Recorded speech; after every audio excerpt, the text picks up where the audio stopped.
El Señor les bendiga, hermanos, y sean todos bienvenidos a esta embarcación. Este barco en el que nos subimos para navegar por las aguas del conocimiento y llegar así a las tierras del Apocalipsis. Y les tengo noticias. Miles o cientos de eruditos antes de nosotros y con nosotros han hecho y están haciendo lo mismo que nosotros. Eruditos, hijos de Dios, pero también eruditos no hijos de Dios, que se han embarcado en esta aventura de descubrir las profecías apocalípticas. Los eruditos no hijos de Dios han cometido errores, pero los eruditos hijos de Dios, viviendo aún en santidad y siendo para nosotros ejemplo de piedad, así como grandes referentes en el estudio teológico, han cometido errores a la hora de enfrentar las profecías del Apocalipsis. ¿Esto por qué? ¿Por qué sucede? ¿A qué se debe? Fácil, porque Apocalipsis es un libro que contiene profecías selladas para que entiendan los entendidos en los tiempos finales, como bien le fue revelado a Daniel por el ángel Gabriel.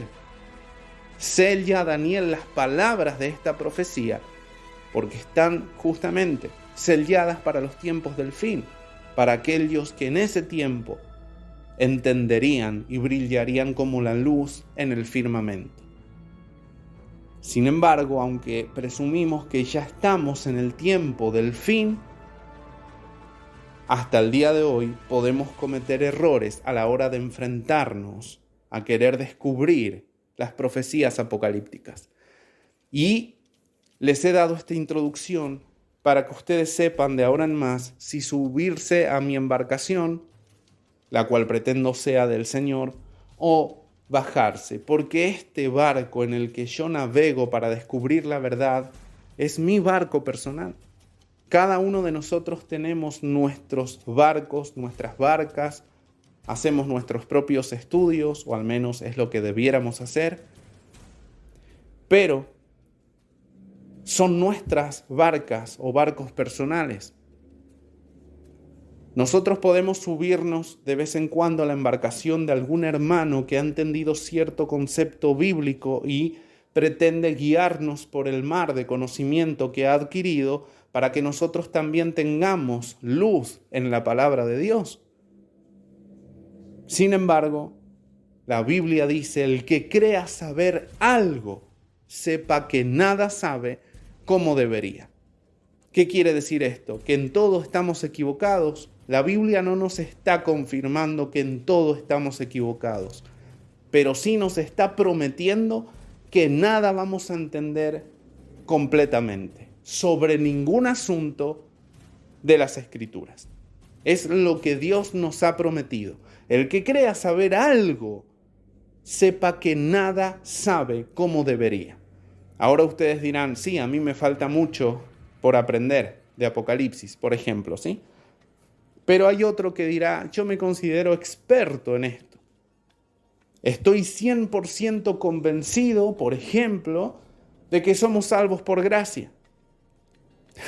En eso estamos convencidos todos, ¿no es cierto? Todos nosotros sabemos que no somos salvos por obras, sino por gracia. Lo dice la palabra. Entonces, en eso, ¿estamos equivocados?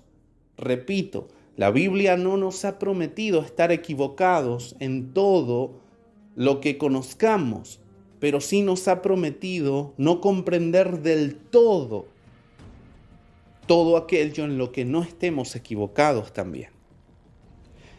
Entender de que no somos salvos por obras, sino por gracia, es algo 100%, al 100% seguro. No hay ni siquiera una ínfima parte de un 0,01% o un 1% de que nos equivoquemos en cuanto a esto. Pero el Señor nos promete, aunque esto es 100% seguro y certero, aún sobre esto no comprendés todo en su totalidad. Se entiende a lo que voy, a lo que va la palabra de Dios en realidad, y no yo. Que el Señor nos dice, bueno, entendés que la salvación no es por obras, para que nadie se gloríe, que es solamente por la gracia de Jesucristo, pero te voy a vedar el entendimiento para que no comprendas todo acerca de la predestinación. Por ejemplo, podemos entender otro tema como lo que es el templo de Dios, que somos nosotros, entender cómo funciona nuestro espíritu, alma y cuerpo, pero seguramente algo Dios nos ha escondido. Y eso que nos ha escondido a nosotros, se lo pudo haber revelado a otro hermano, y lo que el Señor le reveló a ese hermano, también se lo reveló incompletamente, y quizá parte de lo que él no comprende, lo comprende algún otro por allá. O nosotros. Así se maneja el Señor para que seamos complemento. Pero cuando nos enfrentamos a lo que es Apocalipsis, y digo enfrentamos porque verdaderamente es todo un desafío entender correctamente Apocalipsis, no podemos esperar menos, porque es el libro que más sellado está para los tiempos finales. Entonces, gracias por su paciencia en esta introducción. Es para decirles, puede que yo les haya estado enseñando equívocamente algunas cosas, hermanos. Y puede que aún me equivoque más, pero ustedes deciden si bajarse o seguir en esta embarcación. Es mi barco personal. Ustedes pueden decidir bajarse, que yo voy a seguir indagando, ¿sí? Y puede que en algunas cosas me equivoque, puede que en otras no, pero aquellos que decidan seguir en este barco se van a llevar también sorpresas a la hora de que salga a la luz la verdad, porque puede ser que le atinemos a muchas cosas. Hay otras en las que no estoy equivocado para nada. Por ejemplo, el rapto de la iglesia. El rapto de la iglesia, que no me gusta llamarle rapto porque la verdadera palabra es harpazo. Este arrebatamiento de la iglesia sí o sí se sucede en los tiempos finales de la gran tribulación, o mejor dicho, en el día postrero. Ya vamos a ir viendo esto seguramente, y quiero sacar un resumen de lo que es la temática del arrebatamiento, así que estén atentos a mi canal de YouTube porque lo pienso subir por ahí, si el Señor así me lo permite. Sin embargo, a pesar de que no estamos equivocados en cuanto a que el arrebatamiento es al final de todo, no un día antes, no un tiempo antes del día final de la ira de Dios, es en el mismo día de su ira. A pesar de esto, ¿ustedes creen, por ejemplo, que sobre la marca de la bestia no se especuló en los tiempos de la Segunda Guerra Mundial que fuera el nazismo? A la Alemania nazi se la tomó como la bestia, y a la marca de ellos, es decir, a su logo nazi que iba sobre el brazo de los soldados, también se los tomó como la marca de la bestia. Ellos usaban el logo del nazismo en sus brazos izquierdos y en sus gorras también tenían los símbolos correspondientes a su nación impía.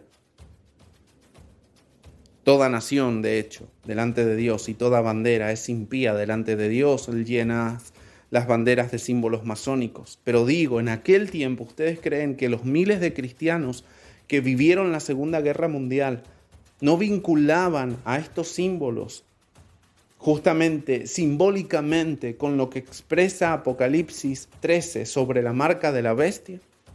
¿Ustedes no creen que estaban pensando en esos tiempos que el nazismo era, a través del holocausto nazi sobre el pueblo judío, la semana 70 cumpliéndose?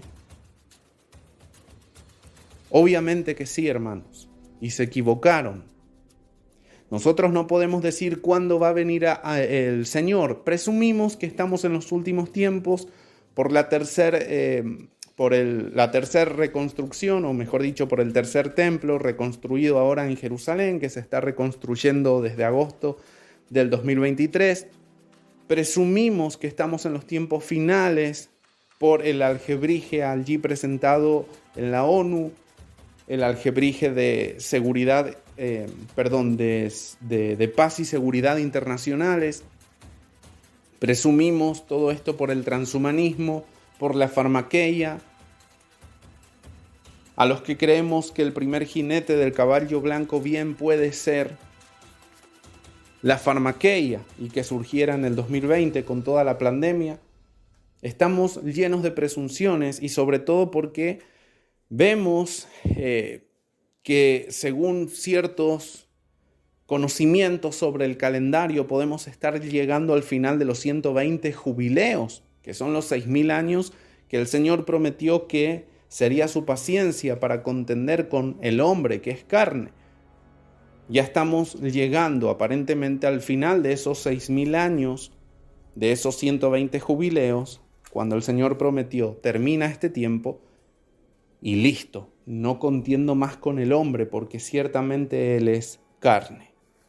Entonces, a pesar de los errores que yo pueda haber cometido, ahora nos adentramos a una etapa de Apocalipsis donde se nos presenta mucha profecía que está vedada y que obviamente podemos cometer errores, pero me he dado el trabajo también de ser de mente abierta, porque así como ustedes están aprendiendo, yo también estoy aprendiendo con ustedes.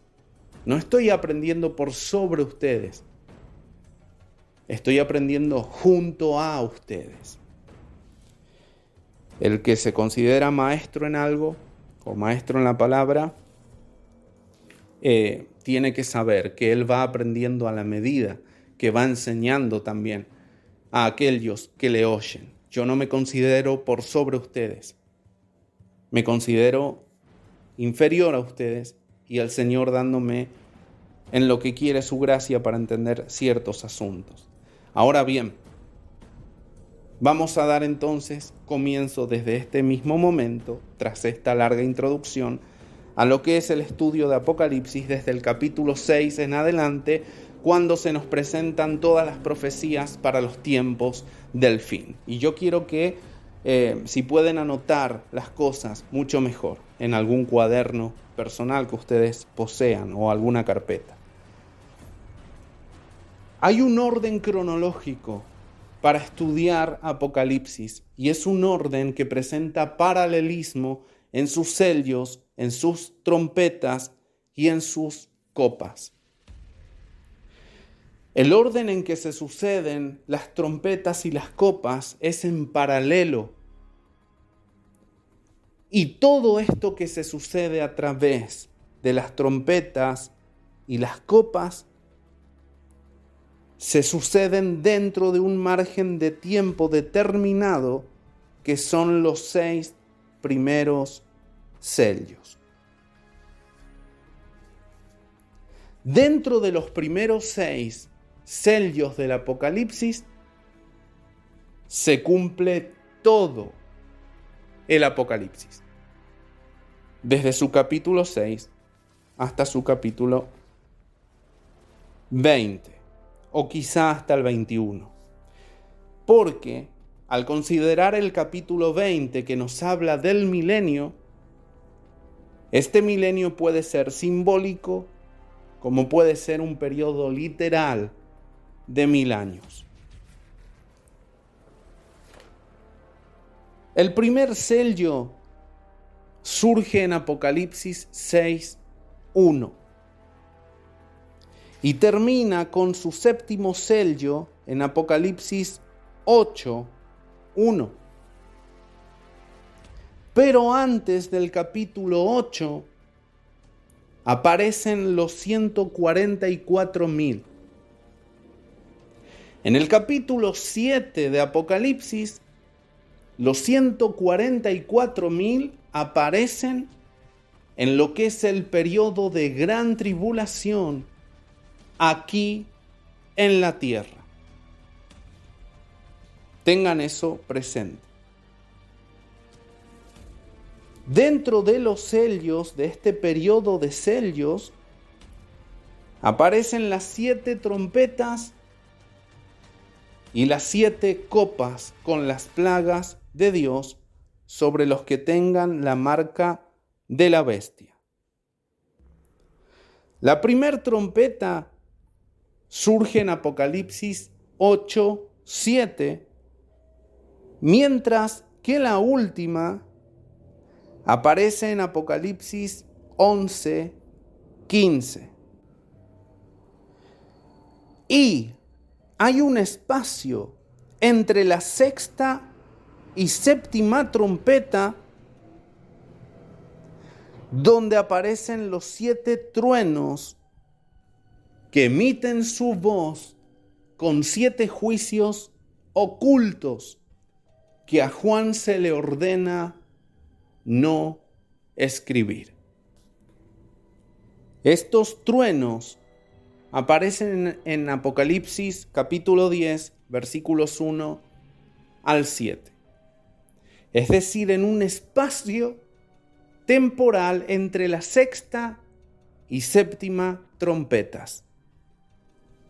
De más está decir que para entender mejor todo este asunto deberían estar tomando notas.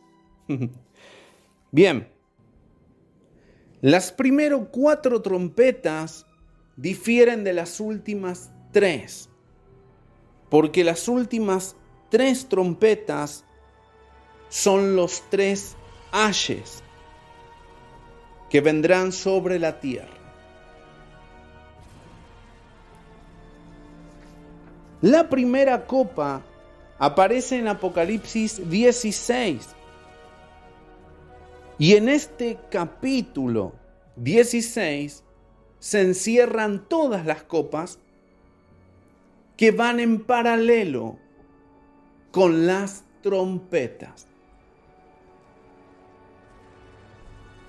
Así como la primera, segunda, tercera y cuarta trompetas son separadas de las últimas 3, porque las últimas 3, correspondidas por las obvias quinta, sexta y séptima trompetas, son los 3 ayes del Apocalipsis. De la misma manera sucede algo peculiar con las copas.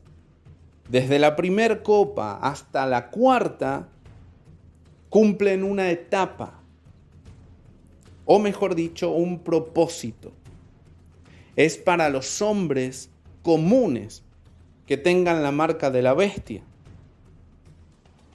Pero la quinta, sexta y séptima copas son dirigidas a la bestia y a su gobierno.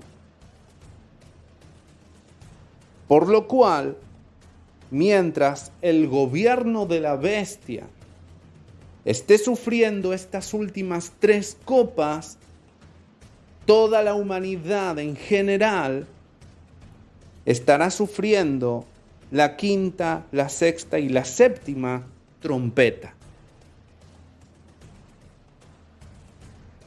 Fíjense el error de estudiar el libro de Apocalipsis cronológicamente según sus capítulos, porque hemos visto que el periodo que demarca desde la primera trompeta hasta la séptima se halla en Apocalipsis 8 hasta el capítulo 11, mientras que todas las copas aparecen en un solo capítulo, el 16.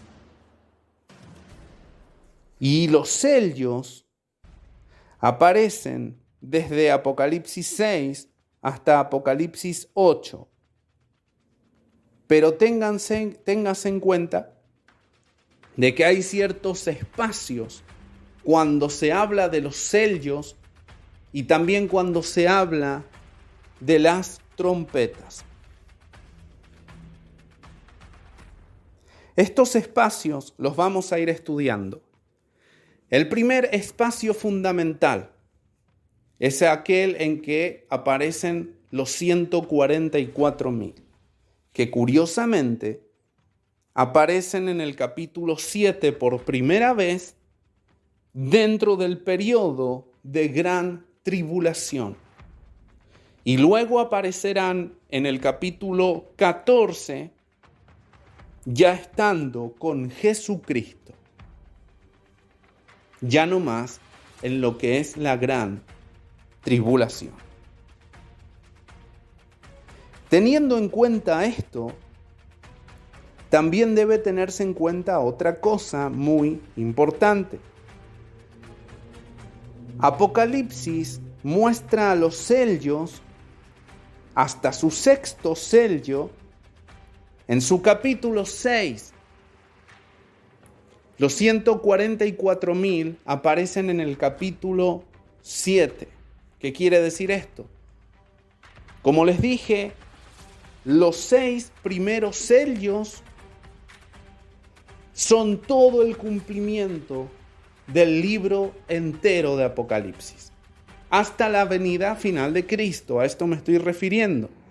Los 144,000 aparecen en el espacio que hay entre el sexto sello y el séptimo sello. Lo que quiere decir que los 144,000 aparecen dentro del periodo de gran tribulación después de que el sexto sello se haya abierto. Al abrirse el sexto sello, Jesucristo viene por su iglesia y se termina todo el Apocalipsis, que hacen los 144,000 después de la venida de Jesucristo, pero siendo mostrados aún dentro de la etapa de gran tribulación, pues lo mismo que hacen apareciéndose con Cristo en el capítulo 14 de Apocalipsis, a pesar de que se muestra a Jesucristo venir no solamente en el capítulo 6, en el sexto sello, sino también en el capítulo 19, que está mucho más allá que el capítulo 14. No se estudia Apocalipsis cronológicamente. Apocalipsis tiene muchos eventos en paralelo y nosotros es lo que vamos a estudiar en esta primera parte. Si nosotros nos fijamos con atención, Jesucristo viene en lo que es el libro de Apocalipsis 3 veces. Viene en el sexto sello, en la séptima trompeta y en la consumación final de la séptima copa.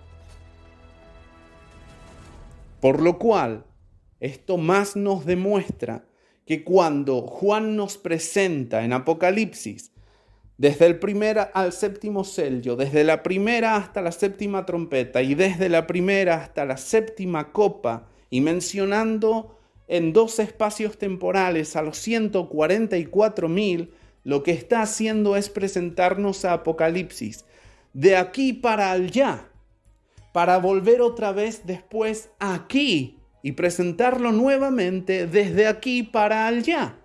Y después va a regresar otra vez aquí para presentarlo desde aquí para allá. Y en estas 3 idas y vueltas que hace Juan, se nos revelan los mismos eventos desde distintas perspectivas. Ahora bien, ¿por qué el primer sello, el segundo, tercero, cuarto, quinto y sexto contienen todo Apocalipsis? Nosotros, si estudiamos la palabra, nos damos cuenta que el séptimo sello recién, que aparece obviamente al final del sexto o después del sexto, en Apocalipsis 8:1, ahí es cuando se abren, o mejor dicho, cuando se tocan, las trompetas. La primera trompeta se toca en Apocalipsis 8:7.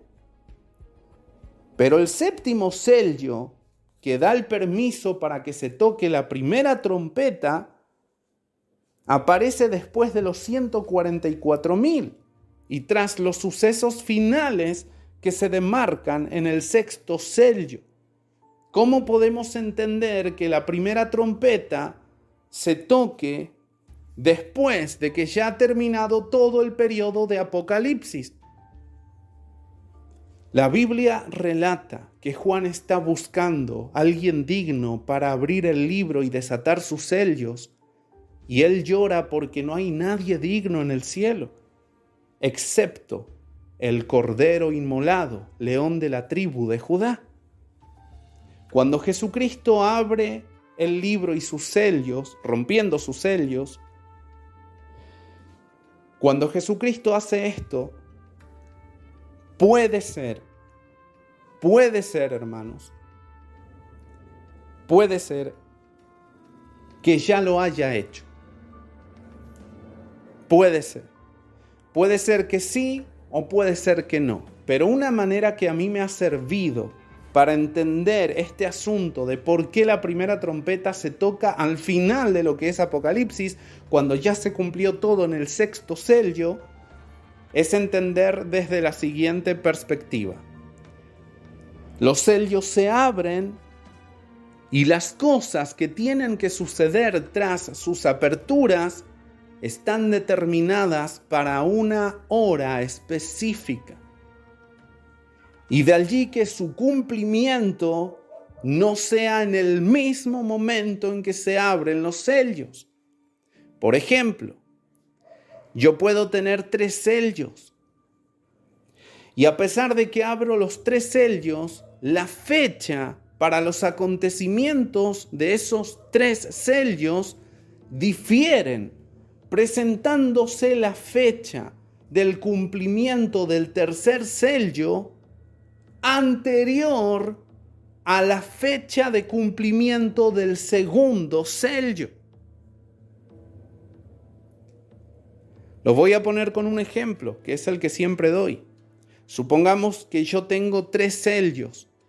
Hoy que estoy grabando es un día jueves. Supongamos que el primer sello dice que mañana, día viernes, yo tenga que ir al mercado a hacer ciertas compras. El segundo sello dice que el día domingo yo tengo que ir a congregarme. Y mi tercer sello dice que el día sábado yo tengo que pasar un tiempo en una cena con mi esposa. Tengan en cuenta los acontecimientos. Yo tengo que ir al mercado, tengo que cenar con mi esposa y tengo después que congregarme. Y en sus días correspondientes se refleja un orden. El día viernes tengo que ir al mercado para que en el día sábado yo tenga que cenar con mi esposa, en caso de hacerlo en casa y no ir a un restaurante, ¿sí? Pero el día domingo tenemos que estar listos para ir a congregarnos. Ahora, el primer sello mío me da el acceso a mí para ir el viernes al mercado. Pero yo no puedo ir a cenar con mi esposa si no se abre el tercer sello. Porque es en el tercer sello que a mí se me otorga el permiso para cenar con ella en el día sábado. A pesar de que el segundo sello se cumple después de esto, porque a mí me confiere el permiso de congregarme en el día domingo. Entonces yo hoy, jueves, abro los 3 sellos. Y a pesar de que los abro en orden, el segundo sello se va a cumplir después del tercero. Porque el tercer sello es el que a mí me permite cenar el sábado con mi esposa, mientras que el segundo sello a mí me confiere el congregarme el día domingo, después de la cena de mi esposa o con mi esposa. Gloria a Dios, hermanos. Así lo entiendo yo y creo que no es algo tan alocado. Jesús abre todos los sellos Y el séptimo sello abierto ya confiere que se derramen sobre la tierra los juicios de Dios. Pero fue en el sexto sello que Jesús ya había abierto antes del séptimo que le dio al Señor el permiso de regresar al final de todos los eventos a por su iglesia. Gloria a Dios. Y vamos a ver, yo esto después lo voy a presentar uno por uno a los eventos, pero ahora me quiero enfocar en lo que es el sexto sello, la séptima trompeta y la séptima copa. Así que les voy a pedir, por favor, que me sigan. Nos vamos a ir a Apocalipsis 6, versículo 12 en adelante. Dice lo siguiente: miré cuando abrió el sexto sello, y he aquí hubo un gran terremoto, y el sol se puso negro como tela de silicio, y la luna se volvió toda como sangre. Y las estrellas del cielo cayeron sobre la tierra, como la higuera deja caer sus higos cuando es sacudida por un fuerte viento. Y el cielo se desvaneció como un pergamino que se enrolla, y todo monte y toda isla se removió de su lugar. Y los reyes de la tierra, y los grandes, los ricos, capitanes, poderosos, todo siervo y todo libre, se escondieron en las cuevas y entre las peñas de los montes, y decían a los montes y a las peñas: caed sobre nosotros y escondednos del rostro de aquel que está sentado sobre el trono y de la ira del Cordero, porque el gran día de su ira ha llegado. ¿Y quién podrá sostenerse en pie? En estos versículos nosotros vemos mucha profecía bíblica, aún desde el Antiguo Testamento, siendo cumplida. Mucha, hermanos. Y yo voy a ir por partes, pero voy a dar un repaso general, porque este repaso que voy a dar estaría muy bueno si ustedes lo consideraran a la luz de temáticas que yo ya he pasado. Una de ellas, o mejor, la temática que he pasado, que refiero todo acerca de este punto que estamos leyendo, es la del arrebatamiento de la iglesia y la parucía de Jesucristo. Busquen en YouTube, en mi canal, el rapto de la iglesia y la parucía de Jesucristo. Búsquenlo así. Yo igualmente les voy a dejar abajo los enlaces para que ustedes oigan esa temática si nunca la han hecho, porque van a entender este tema a profundidad. Si yo ahora me detengo a enseñar este tema como lo hice en aquel momento, voy a demorar mucho tiempo. Así que vamos a dar un repaso sobre esto. Versículo 12. Miré cuando abrió el sexto sello, y he aquí hubo un gran terremoto. Este terremoto es el terremoto final. Es un terremoto que va a haber, que como bien dice aquí, se va a mover toda isla de su lugar. Va a ser tan espantoso este terremoto que todo lo que es la capa terrestre en la tierra se va a dividir. Lo que nosotros conocemos como los continentes ya no serán más conocidos así, porque el terremoto va a ser tan grande que se va a cambiar la disposición de los continentes sobre la tierra. Aquí dice que todo, denme un segundo, versículo 14, todo monte y toda isla se removió de su lugar. No sabemos si se está refiriendo Juan a un área en específico, pero si no es así, y es esto a nivel mundial, que es lo que yo creo, Yo creo entonces que todo continente se va a remover de su lugar. Va a ser tremendo. Luego de este terremoto ya no hay lugar para que alguien quede vivo sobre la tierra. Este terremoto va a ser fatal para toda persona. El que escape del terremoto con vida, es decir, el que lo sobreviva, va a ser muerto por la ira de Dios. Este es el día de Dios. Este es, y oigan con atención aquí, este es el día postrero. Vamos a ir por partes, pero tengan eso en mente. Estamos viendo acá el día postrero. Dice, y el sol se puso negro como tela de silicio, y la luna se volvió toda como sangre. Hay una simbología aquí, ya nos vamos a detener en las simbologías después. Ahora estoy dando un repaso general. Eso de tela de silicio, se enlutece el sol, se enlutece por lo que está sucediendo. Y la luna demuestra el juicio de Dios, se vuelve toda como sangre.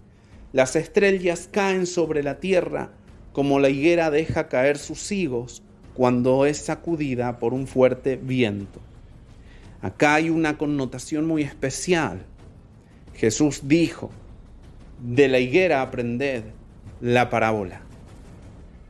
Cuando la higuera está madura y ya sus higos caen, entonces sabed que el tiempo del fin ha llegado.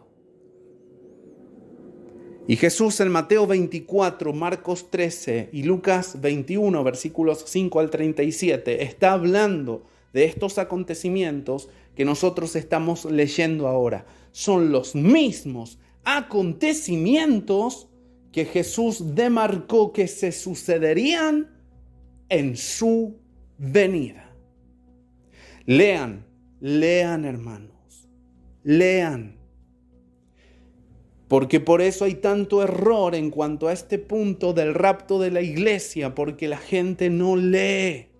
Lean, sumen la palabra de Dios. La suma de tu palabra es la verdad. Salmo 119, verso 160. Jesús dijo que todo esto acontecería en Mateo 24, Marcos 13, Lucas 21, 5 al 37. Él dijo, entonces, el sol se oscurecerá, la luna no dará su resplandor, las estrellas caerán del cielo y las potencias de los cielos serán conmovidas. Es lo mismo que estamos leyendo aquí. El sol poniéndose negro como tela de silicio, la luna deja de dar su resplandor volviéndose toda como sangre, y las estrellas caen del cielo sobre la tierra como la higuera deja caer sus higos, porque los cielos están siendo conmovidos. Y Jesús dijo, el sol se oscurecerá, la luna no dará su resplandor, las estrellas caerán del cielo, las potencias de los mismos serán conmovidas.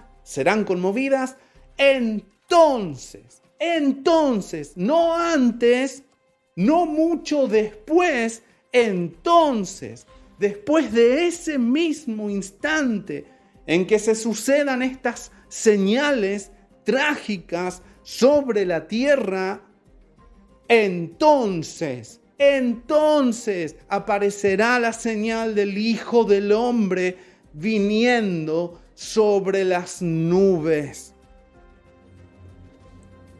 Entonces, no antes. Aquí viene la final venida de Jesucristo y la única venida.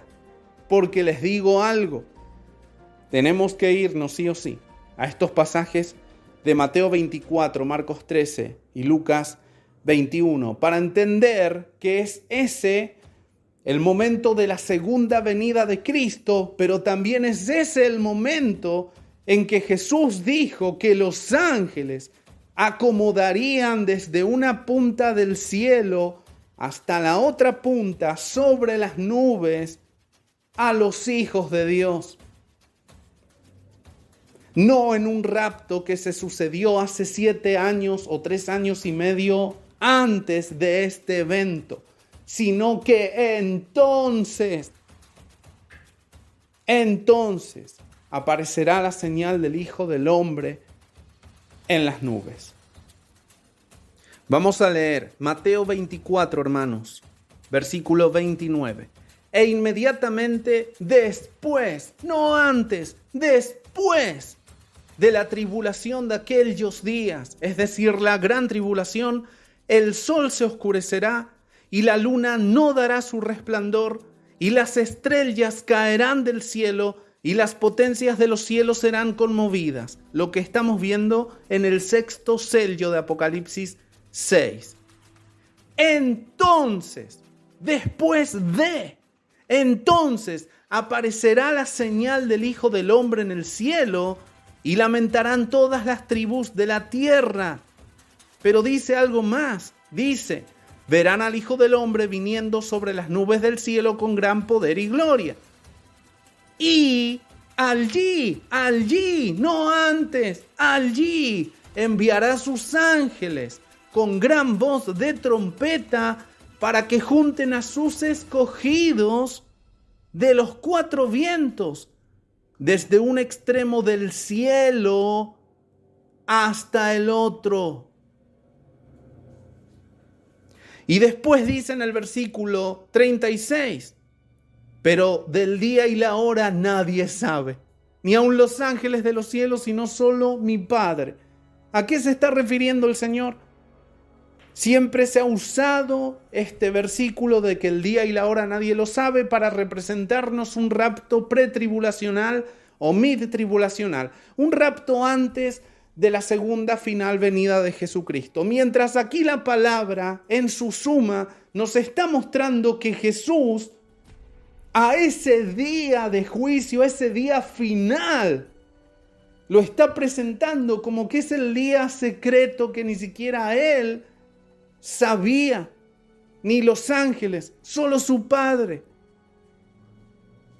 El día de la venida de Jesucristo visible, donde todo ojo le verá, donde toda isla se removerá de su lugar, donde las estrellas caerán del cielo en un día totalmente oscurecido, es en ese día, es el día en que Él viene como ladrón en la noche.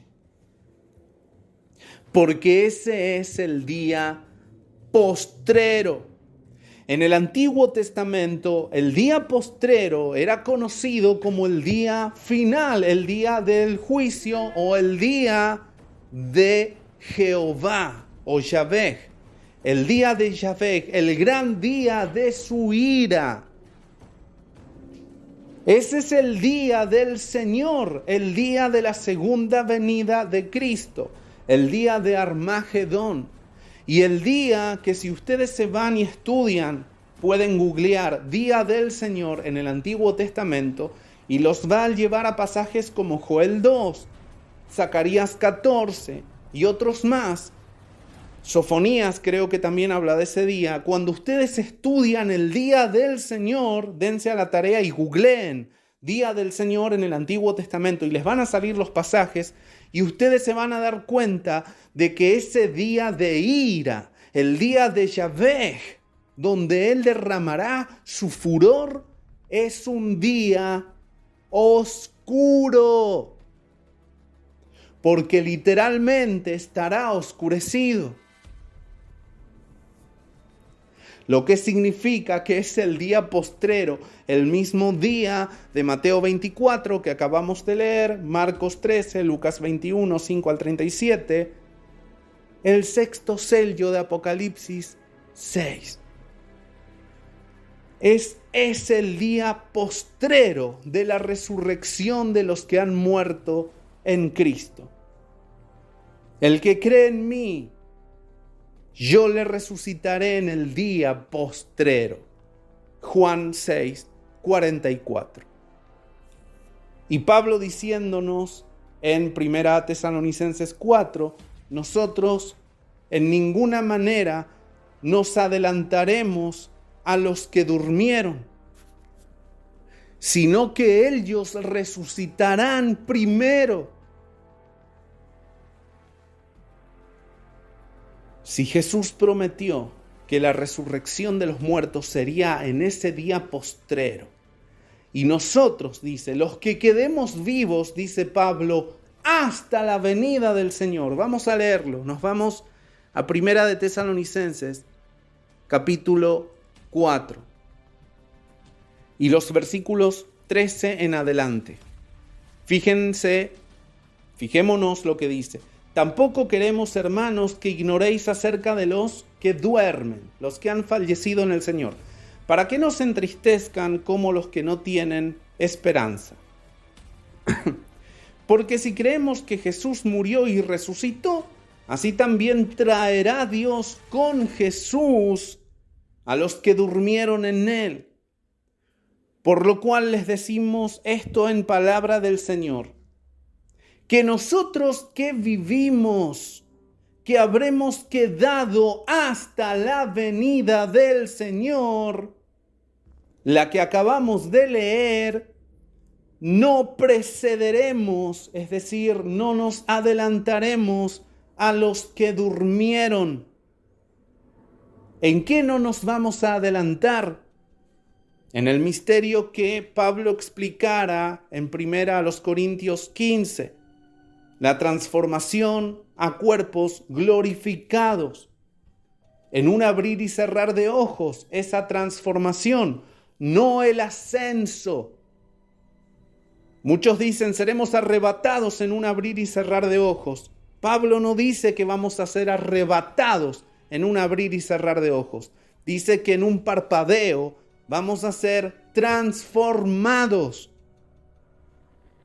Debemos poner atención en el Señor a los detalles. Oren antes de leer sus Biblias para que el Señor les dé revelación de estos detalles, si no los van a pasar por alto.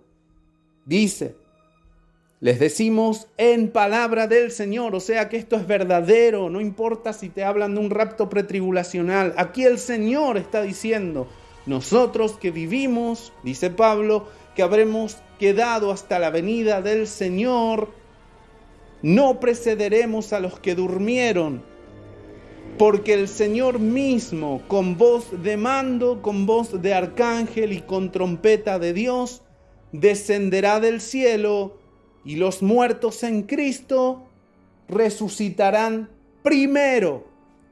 ¿Quiénes resucitan primero antes de la transformación de nuestros cuerpos a cuerpos glorificados?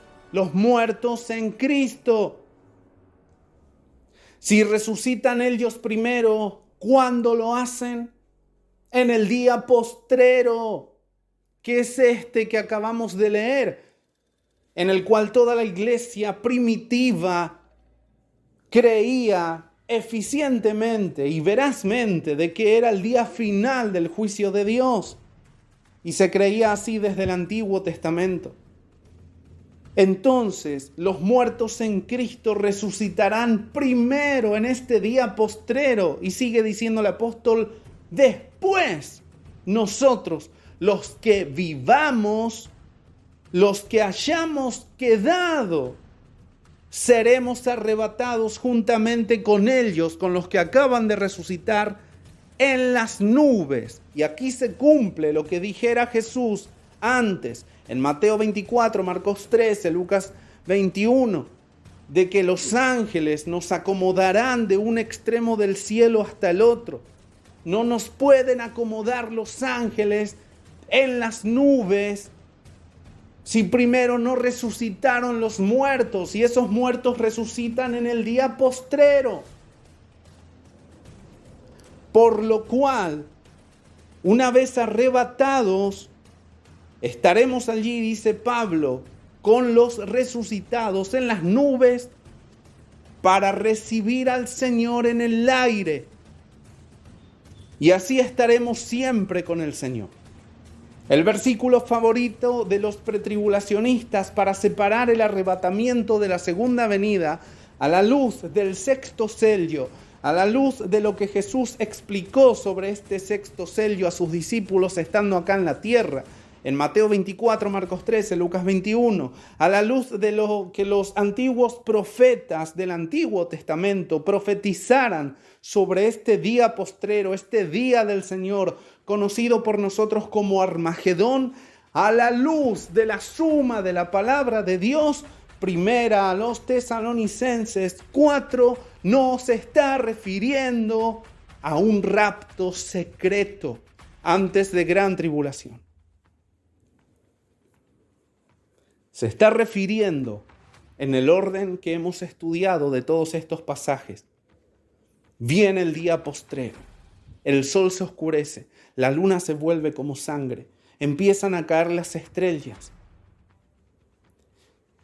y viene el Señor. Pero antes, resucitan los muertos en Cristo.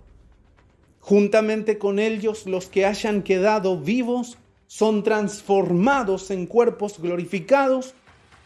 Todos juntos son arrebatados hasta las nubes por los ángeles que los van a acomodar en las nubes desde un extremo del cielo hasta el otro. Entonces aparecerá la señal del Hijo del Hombre viniendo con sus ejércitos celestiales, también estos conformados por su iglesia. Allí se cumple que Jesús viene con su iglesia. No porque nosotros nos hayamos ido en un rapto secreto, sino porque le esperamos en las nubes. Y aquí se cumple lo que Jesús dijo, hablando sobre este sexto sello.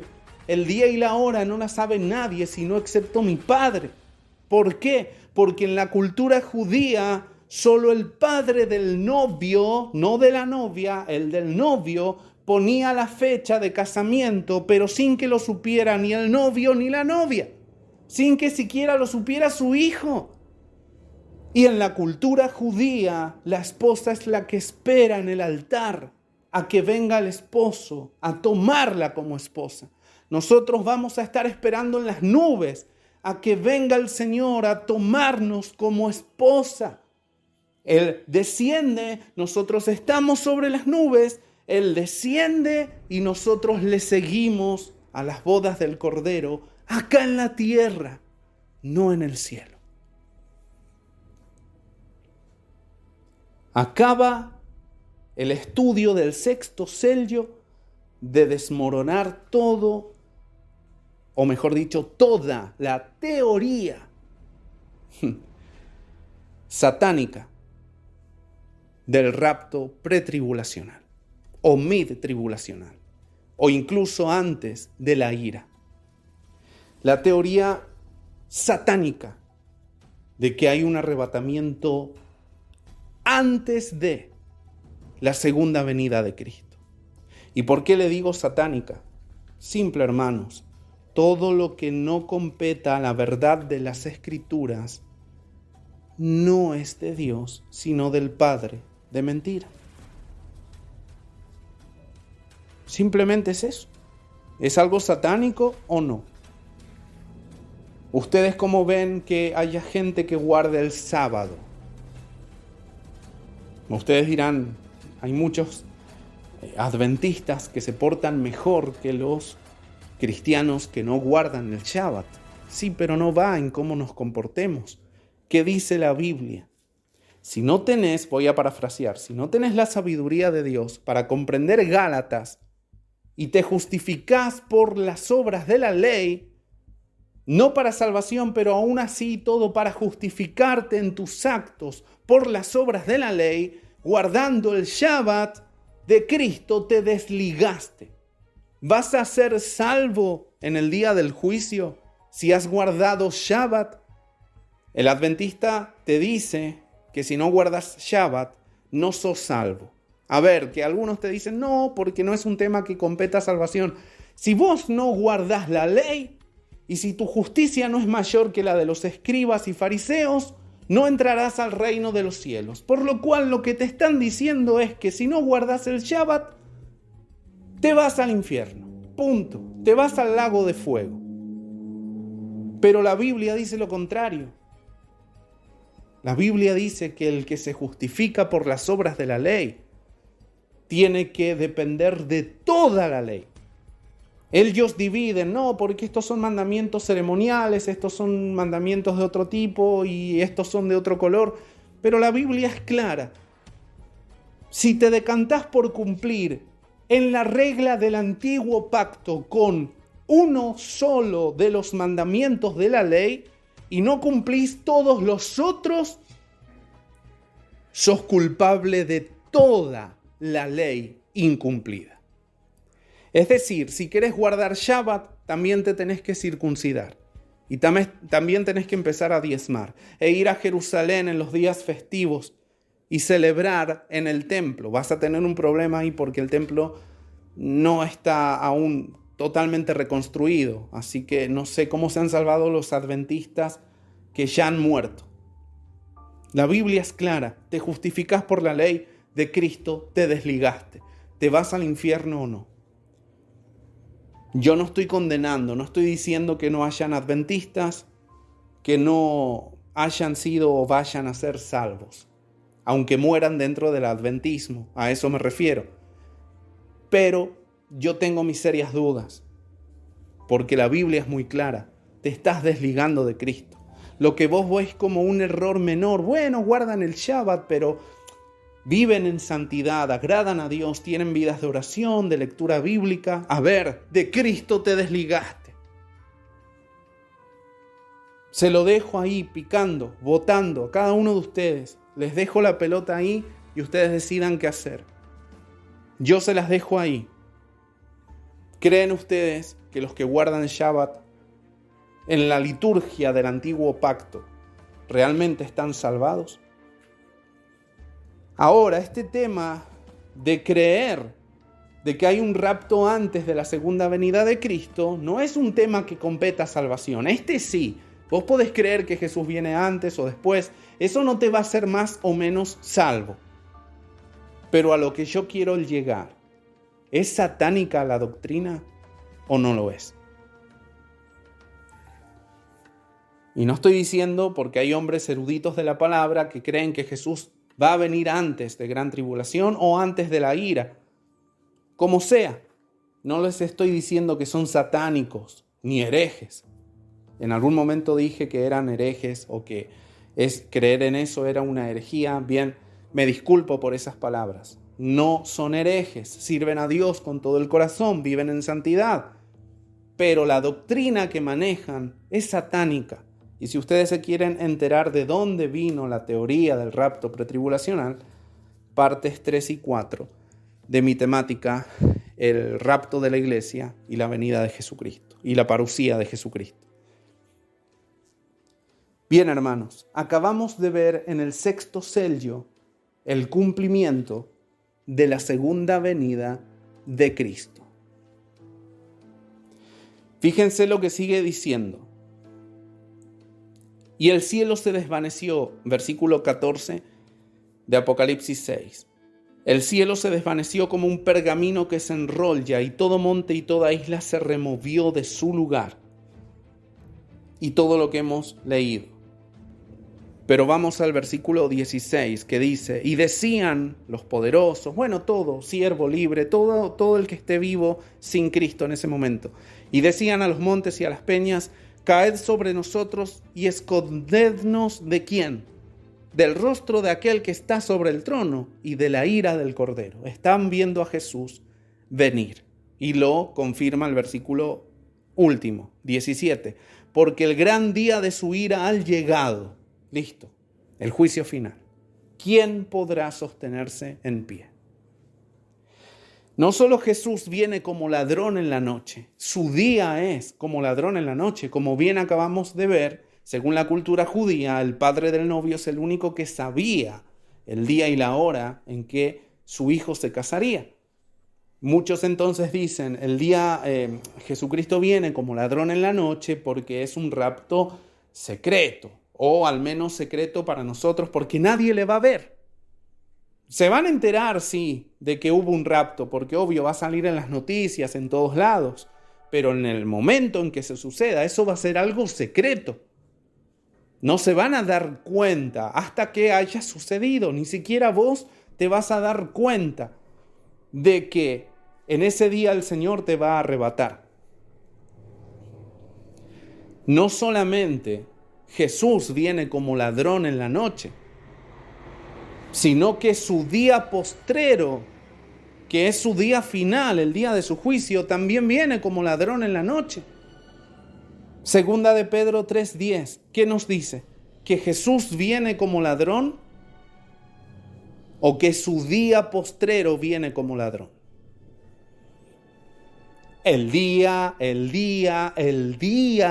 del Señor, el día de su ira, el día del Señor vendrá como ladrón, nos dice segunda de Pedro 3:10. Todos sabemos, pretribulacionistas, midtribulacionistas, posttribulacionistas, sabemos que el día del Señor es el día de la segunda venida de Cristo. Ahora, nos ha fascinado el decir, Jesús viene como ladrón en la noche, pero no hemos puesto atención de que ese día final y postrero, segunda de Pedro 3:10, nos dice que también viene como ladrón. ¿Coincidencia? Es el mismo día. El día del juicio viene como ladrón. Entonces ya no se está refiriendo a la palabra, o mejor dicho, nunca se refirió a que es un evento secreto, sino que es un evento secreto para el que no esté preparado en Cristo y ese día lo sorprenda como ladrón. Vosotros no estáis en tinieblas para que aquel día os sorprenda como ladrón. Ese día viene como ladrón, pero es muy factible que nosotros en el día del Señor sepamos que Él va a venir. Mateo 24, Marcos 13, Lucas 21. Jesús que le dijo a sus discípulos: cuando ustedes vean estas señales, ¿y qué señales les acababa de decir Jesús? Cuando ustedes vean que el cielo se oscurece, porque el sol se oscurece, la luna también, y las estrellas empiezan a caer, erguid vuestras cabezas, porque el día de su redención ha llegado. El día de vuestra redención ha llegado. Les invito, hermanos, abran Mateo 24, Marcos 13, Lucas 21 y lean los 3 pasajes, los 3 capítulos estos enteros. Se van a dar cuenta que Jesús está diciendo, ustedes van a ver estas señales y cuando las vean, erguid vuestras cabezas. Esto no es un simbolismo de van a erguir sus cabezas porque el día de su salvación ha llegado o de su redención. No. Está diciendo, ustedes cuando vean eso, levanten sus cabezas sabiendo que el día de su redención ha llegado. Lo que significa que aquellos que estemos vivos, si es que llegamos, ¿no? Pero supongamos, yo hablo como si yo fuese a estar vivo, quizás no, pero a ver, aquellos que estemos vivos en ese día, vamos eficientemente a saber que ese es el día final, nos vamos a dar cuenta. El Espíritu Santo nos lo va a revelar y vamos a poder levantar las cabezas y decirle a nuestro compañero o compañera, a quien tengamos al lado en la fe, a nuestro hermano o hermana, le vamos a poder decir, el Señor está viniendo, el Señor está viniendo. Se ha oscurecido el cielo, las estrellas están cayendo, el Señor está viniendo. Cuando nosotros leemos la parábola de las vírgenes, vemos que a las vírgenes prudentes y a las imprudentes se les es avisado que el Señor vendrá dentro de un tiempo. No, que el esposo está viniendo. Vamos a saber en ese día que el Señor está viniendo y vamos a poder levantar las cabezas mientras todo se destruye con manos en alto, porque en unos instantes vamos a ser transformados y arrebatados después de la resurrección de los que han dormido con Cristo en el mismo día final. Gloria a Dios. Ahora, para ir cerrando, ya hemos estudiado, sin querer queriendo, hemos estudiado lo que es el día del Señor y su manifestación que se da en el sexto sello. Ya hemos visto que en el sexto sello se demarca la segunda venida de Cristo, pero ahora nos vamos a ir a lo que es la séptima trompeta en Apocalipsis 11:15. Y nos dice la palabra: cuando el séptimo ángel tocó su trompeta, se oyeron fuertes voces en el cielo que decían: los reinos del mundo han llegado a ser de nuestro Señor y de su Cristo, y Él reinará por los siglos de los siglos. Entonces los 24 ancianos que estaban sentados en sus tronos delante de Dios inclinaron sus rostros y adoraron a Dios, diciendo: te damos gracias, Señor Dios Todopoderoso, el que eres y el que eras, porque has tomado tu gran poder y has comenzado a reinar. Las naciones se han enfurecido, pero ha llegado tu ira. El día de la ira, el día postrero, el tiempo de juzgar a los muertos y de recompensar a tus siervos los profetas. Día de resurrección, a los santos y a los que temen tu nombre, lo mismo grandes que pequeños, y de destruir a los que destruyen la tierra. En ese momento, el templo de Dios se abrió en el cielo y en él se veía el arca de su pacto.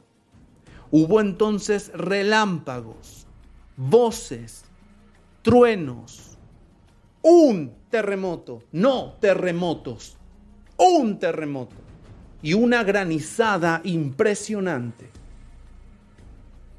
Las preguntas: al decir un terremoto, ¿no se refiere acaso a ese terremoto del sexto sello donde toda isla se removió de su lugar? Gloria a Dios. Cuando dice en el versículo 15, cuando el séptimo ángel toca la trompeta, se oyen fuertes voces en el cielo que dicen: los reinos del mundo han llegado a ser de nuestro Señor y de su Cristo. ¿No se está cumpliendo la venida de Cristo aquí? ¿No se está cumpliendo de que el Padre va a someter todas las cosas al Hijo? Siéntate a mi diestra, le dijo el Padre al Hijo, hasta que ponga debajo de tus pies todas las cosas. Y luego dice la palabra de que le hayan sido todas las cosas sometidas a Cristo. Cristo someterá todas las cosas a aquel que es cabeza de él, el Padre. Gloria a Dios. Este es el día final. El sexto sello acabamos de ver que es el día postrero. La séptima trompeta demarca el día postrero. Ahora entendemos cuando Pablo dijo que a la final trompeta sería la venida de Jesucristo.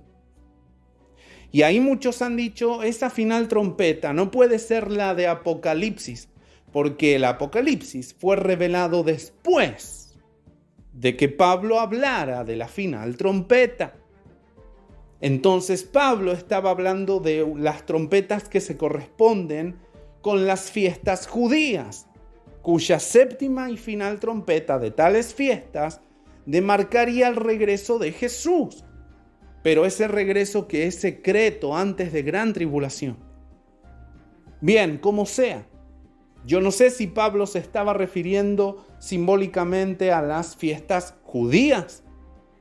Lo que sí sé, sin lugar a dudas, es que aquí la séptima trompeta final del Apocalipsis nos está demarcando la venida de Jesucristo, y es la misma venida del sexto sello, que es la misma venida de Mateo 24, Marcos 13, Lucas 21, Joel 2, Zacarías 14, y es la misma venida de Jesucristo que Primera Tesalonicenses 4 y también el capítulo 5. Porque no existían antes las divisiones de capítulos y versículos en la palabra de Dios. Entonces, la carta primera de Tesalonicenses, la carta de Pablo a ellos, debe leerse completamente. No es que termina el capítulo 4 y el capítulo 5 está hablando de otra cosa. Pablo en el capítulo 5 de primera a los Tesalonicenses está hablando del día del Señor, pero está hablando del mismo evento del capítulo anterior, el arrebatamiento de la iglesia. Y acá demarco algo que lo vamos a dejar con un alfiler para más adelante, ¿sí? Versículo 18 dice, de este Apocalipsis capítulo 11, dice: las naciones se han enfurecido, pero ha llegado tu ira, el día de tu ira, el tiempo de juzgar a los muertos y recompensar a tus siervos los profetas. Nos quedamos acá. En el día de la ira de Dios, el Señor viene ya a recompensar a los injustos y a los justos. Es el día donde va a separar la cizaña del trigo. Es el día donde va a separar las ovejas de los cabritos. ¿Dónde está el milenio acá? Si hay, como muchos dicen, el segundo, o mejor dicho, la segunda resurrección, ¿sí? El juicio del gran trono blanco, si se sucede después del milenio, ¿por qué aquí dice que ha llegado la ira y el tiempo de juzgar a los muertos y de recompensar a los siervos sus profetas? ¿Por qué? No vemos un milenio acá. Puede ser entonces que el milenio no sea literalmente 1000 años. Ya lo vamos a estudiar. En fin, hermanos, ¿qué más podemos sacar de las escrituras aquí al hablar de la séptima trompeta? No sé, quizás, y acá especulo yo, en ese momento, versículo 19, capítulo 11 de Apocalipsis, el templo de Dios se abrió en el cielo y en él se veía el arca de su pacto. Hubo entonces relámpagos, voces. ¿Serán estas voces las voces de los hijos de Dios en los cielos? Yo creo que ese día en las nubes, lo que va a causar terror a pesar también de todo lo que se esté viendo en los cielos, van a ser las voces de los hijos de Dios, vitoriando su victoria, vitoriando a Jesús que los viene a guiar a las bodas del Cordero y en unión con las voces de los ángeles que van a venir con Jesús. Yo creo, hermanos, yo creo que ahí el más valiente literalmente puede llegar, no quiero ser ordinario, pero van a manchar sus ropas. Literalmente va a ser un terror espeluznante para el que se quede aquí.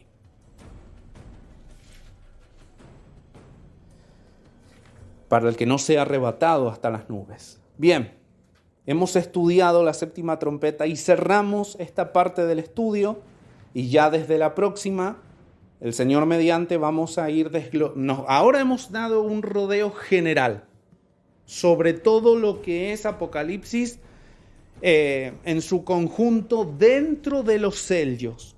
Una vez que hemos rodeado todo Apocalipsis, mirando desde fuera de estos 6 sellos, una vez que hayamos hecho esto y hayamos visto, como acabamos de hacerlo, como lo estamos haciendo, todo el panorama completo, nos metemos dentro de esos sellos para estudiar parte por parte los sellos mismos, como las trompetas, como las copas. Y después de eso nos vamos a aquello que causa más especulación, que es la marca de la bestia, el falso profeta y todo lo demás. ¿No les parece mucho más ordenado y ameno? Bien, nos vamos a la séptima copa, Apocalipsis 16. Nos vamos al versículo 17. El séptimo ángel derrama su copa en el aire, y desde el trono en el templo salió una fuerte voz diciendo: todo está hecho. Consumado es. Todo se ha cumplido. Vemos entonces, sexto sello, día postrero. Séptima trompeta, día postrero. Séptima copa, día postrero. Versículo 18. Compárese con lo que ya hemos visto hasta acá. Entonces hubo relámpagos, voces y truenos, y uno solo, y un gran temblor de tierra, el cual nunca antes había habido desde que la humanidad existe. Nunca había habido un terremoto tan grande.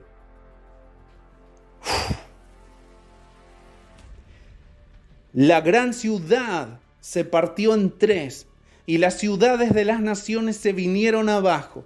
Entonces Dios se acordó de la gran Babilonia y le dio a beber de la copa que tenía el ardiente vino de su ira. Y todas las islas y montes desaparecieron. Del cielo cayó sobre la gente una enorme granizada, con granizos que pesaban más de 20 kilos. Y fue tan grande la plaga de granizo que toda la gente blasfemó contra Dios. Claro, yo puedo entender acá. La gente blasfema contra Dios porque este es el principio del día final. Se oscurece el cielo, hay un gran terremoto, las estrellas caen del cielo, sí, todo lo que dice en su conjunto la palabra. Pero quizá la granizada sea antes ya de lo peor en ese día, por lo cual hasta consideran blasfemar contra el Señor. Ya después no blasfemarán más, sino que van a decir a los montes: escondednos del rostro de Dios y de la ira del Cordero. A Dios nadie le vio jamás, por lo cual ese rostro de Dios que estarán viendo es el de Jesús, que también es Dios, el Hijo de Dios. Ese es el rostro de Jesús. Y se cumple que cuando el Señor regrese, no será algo secreto, sino que todo ojo le verá. ¿No dijo Jesús que cuando Él vuelva, su venida será como el relámpago que sale de oriente y se extiende hasta el occidente? Es decir, abarca toda la tierra. Lo otro que me da a pensar es que esta granizada Jesús no la comentara en Mateo 24, Marcos 13, Lucas 21, porque yo no veo que sean estrellas cayendo del cielo. Aquí dice que el granizo pesaba más de 20 kilos. Puede ser que en algunas partes de Babilonia se blasfeme a Dios en estos acontecimientos, mientras que los que estén en el Monte de los Olivos, en lo que es la reunión para la batalla de Armagedón, la batalla final, sean los que realmente estén aterrorizados, que unos blasfemen mientras otros estén aterrorizados y pidiéndoles a los montes que los cubran y los escondan del rostro del Señor. No lo sé. Prefiero creer, porque yo creo que la presencia de Jesús atemoriza, como todos sabemos, atemoriza a toda hueste celestial, tanto santa como pecadora, como caída. Yo quiero entender entonces que la granizada sucede antes de que ya el Señor se esté haciendo ver completamente en su regreso con todos los santos. Puede ser que así quede ordenado eficazmente Apocalipsis. Más allá de eso, acá podemos especular. Y hermanos, ustedes lean todos estos pasajes que yo les he leído, hagan su propio estudio a través de este, mapa que yo les he dado. Dense a la tarea de escudriñar en esta semana la palabra de Dios en cuanto a esto, y seguramente, yo estoy seguro que el Señor les va a revelar mucho más que lo que yo les estoy explicando. Estoy seguro que sí. El que lee, entienda, dijo Jesús. Ahora bien, más allá de toda especulación sobre los acontecimientos que tienen lugar aquí, no podemos deducir otra cosa de que el séptimo ángel que derrama su copa lo está haciendo para el cumplimiento del día postrero. Por lo cual ya cerramos diciendo, el sexto sello es el día de la venida de Cristo. La séptima trompeta también lo es. La séptima copa también. Y si nos ponemos a pensar, para aquellos que han estudiado y estudian Apocalipsis cronológicamente, aquí ya tenemos 3 venidas de Jesucristo. Por lo cual, la deducción obvia es que los eventos están siendo claramente mostrados en paralelo. Gloria a Dios, hermanos. Hasta acá el estudio, entonces. Le hemos dado un rodeo general a todo lo que va a ser nuestro mapa. Ya sabemos que nuestro mapa radica desde el primer al sexto sello, porque desde el séptimo sello es la autoridad que se le confiere al Señor Jesús para ejecutar todos los juicios que se darán a lugar según su hora y fecha establecidas dentro del espacio temporal que se rige entre el primer y sexto sellos. El Señor les bendiga. Ya desde la próxima parte temática empezamos a estudiar los detalles de todos estos acontecimientos. Shalom, hermanos. Gracias por oír hasta acá.